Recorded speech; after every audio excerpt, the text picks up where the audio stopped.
Yes, I did talk about this a bit on my main channel the other day, a couple days ago, but it needs to be talked about again.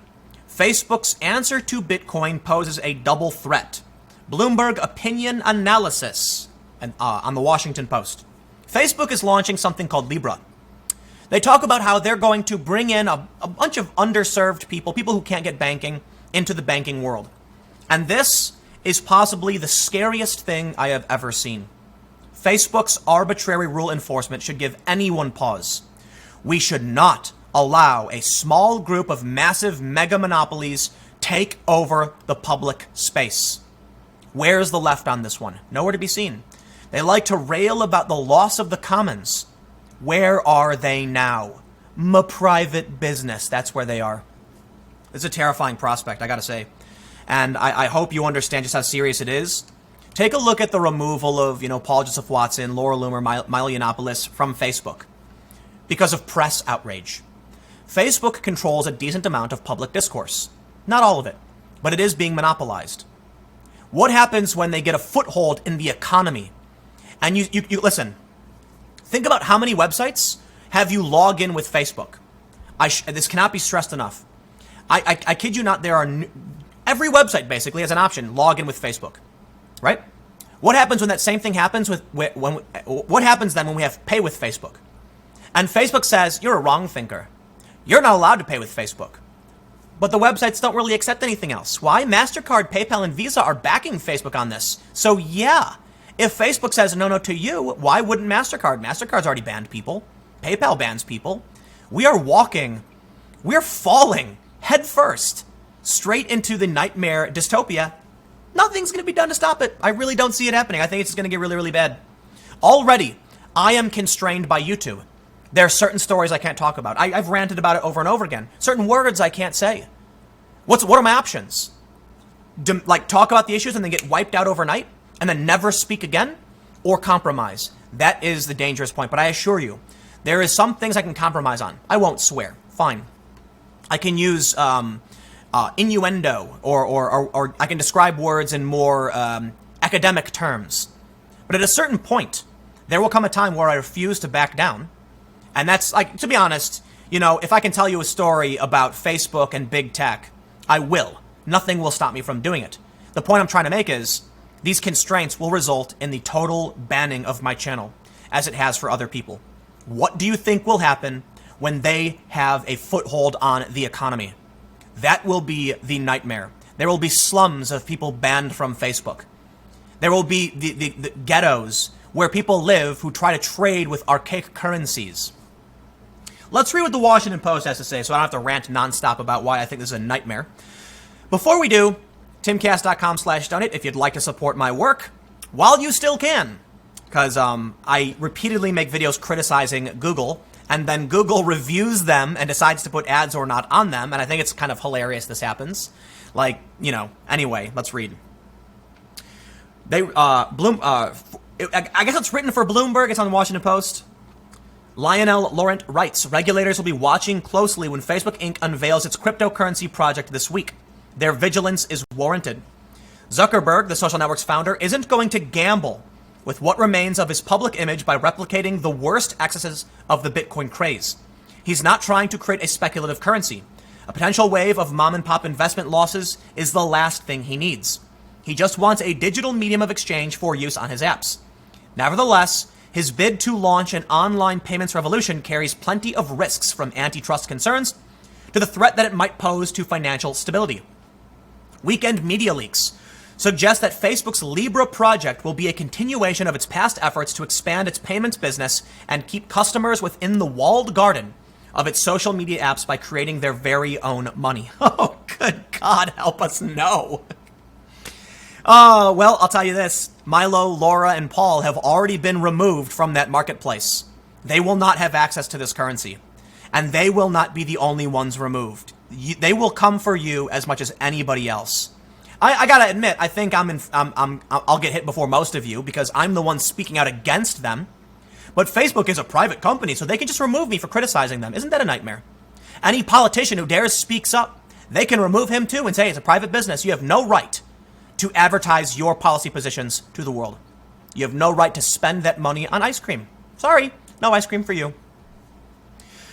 Well, Zuckerberg is poised to unveil a team of partners, reportedly including eBay, Farfetch, Spotify, Uber, Vodafone. So far, this feels very much like Facebook's baby.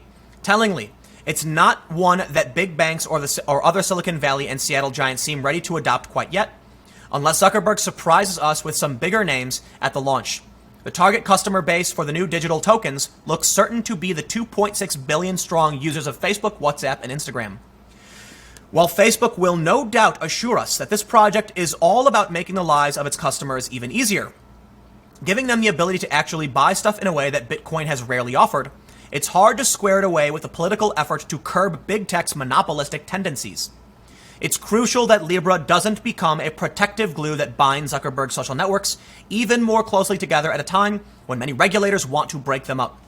Libra will be presented as an open source partnership whose benefits are available to all, but to what extent will it really be held at arm's length from the Zuckerberg empire?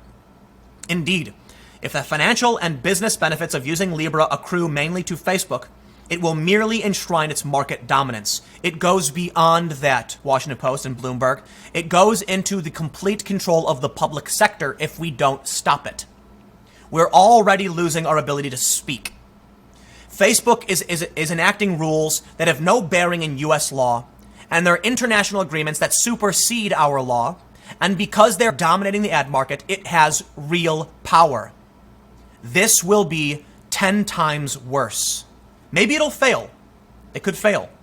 Facebook's tried other things in the past that have failed. Cross your fingers. As such, regulators must find out who will own the giant new data sets. They might even want to push the case that this kind of data should be made available to governments or rivals to avoid the problems of the past, where a handful of companies ended up owning all of the information about our online activities.